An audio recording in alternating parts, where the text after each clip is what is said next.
Oke, standby, kamera ready, sound ready, 3, 2, 1, action.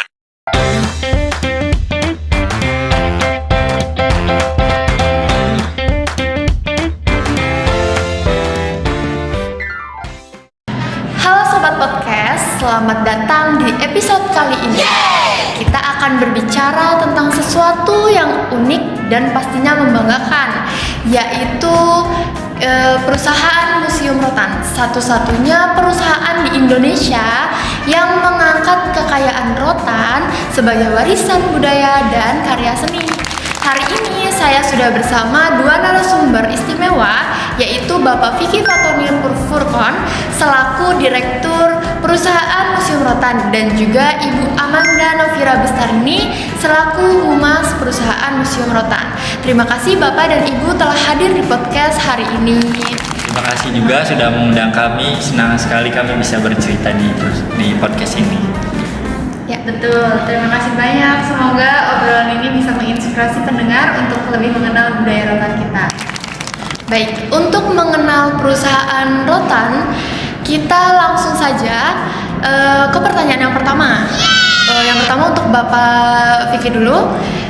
Banyak pendengar mungkin belum tahu apa sih sebenarnya visi utama perusahaan Museum Rotan dan dalam memperkenalkan budaya rotan kepada masyarakat luas.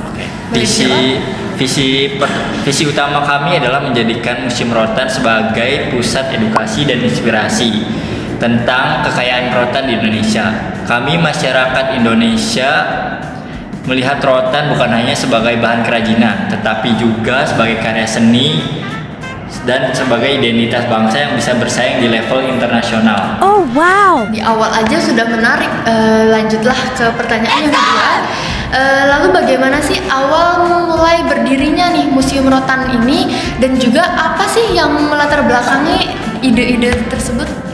Awalnya berangkat dari keprihatinan bahwa rotan mulai dilupakan dan juga padahal Indonesia adalah salah satu penghasil rotan terbesar di dunia.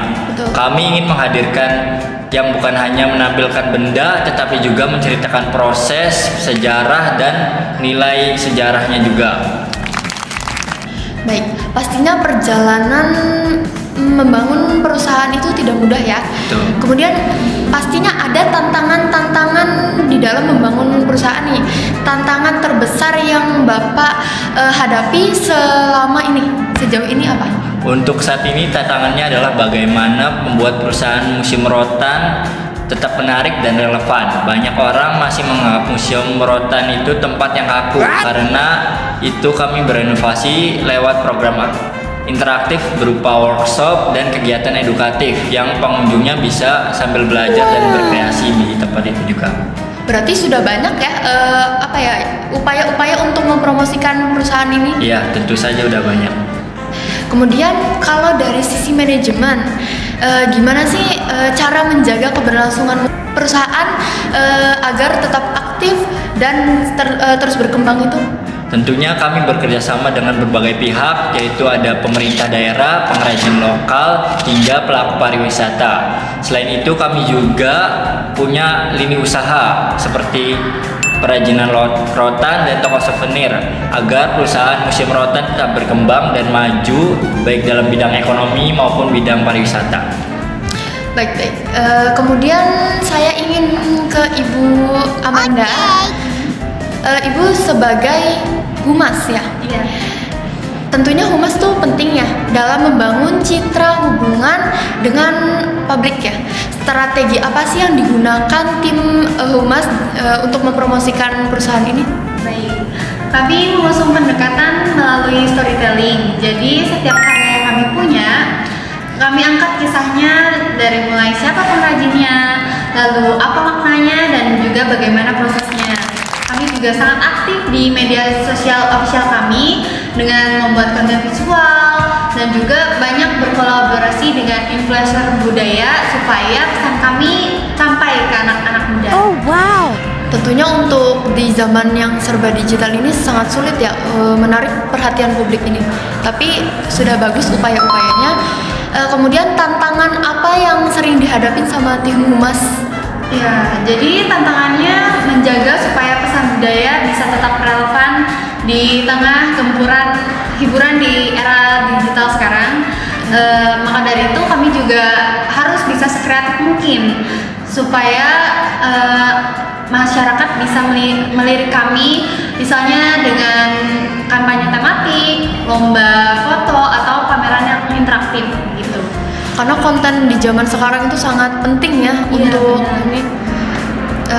Kemudian bagaimana Humas menjaga citra positif ya terhadap perusahaan di mata publik, terutama jika menghadapi kritik dan krisis komunikasi.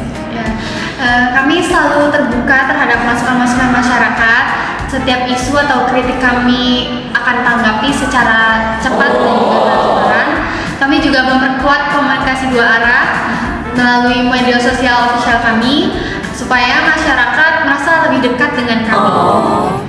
Jadi buat yang lebih ingin tahu lebih jauh bisa langsung menghubungi media sosial official perusahaannya. Betul. Kemudian sebagai penutup saya ingin mendengar pesan dari Bapak dan Ibu. Apa harapan untuk generasi muda sekarang ini dalam melestarikan budaya rotan?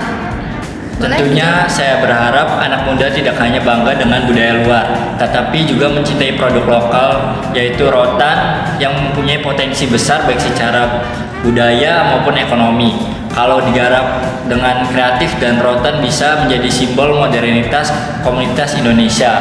Tentunya anak muda harus banggalah terhadap produk rotan. Yang terakhir boleh Ibu Amanda barangkali ada yang mau ditambahkan? Kami mengundang semua pendengar untuk datang langsung ke Museum Rotan kami. Kalian bisa menikmati pengalaman dengan melihat, menyentuh, juga memahami cerita di balik setiap karya yang dibuat oleh pengrajin kami. Jadi setiap anyaman rotan yang kami punya selalu dibuat melalui makna yang sangat luar biasa. Baik, tema kali ini sangat luar biasa ya teman-teman. Terima kasih banyak kepada Bapak Ibu yang sudah datang di hari ini, di podcast kali ini. Semoga Museum Rotan semakin dikenal dan menjadi inspirasi bagi generasi muda ya. Untuk Sobat Podcast, jangan lupa kunjungi Museum Rotan dan dukung pelestarian budaya kita. Sampai jumpa di episode berikutnya. Tetap semangat menjaga karya lokal. Sampai jumpa di episode selanjutnya. Bye-bye.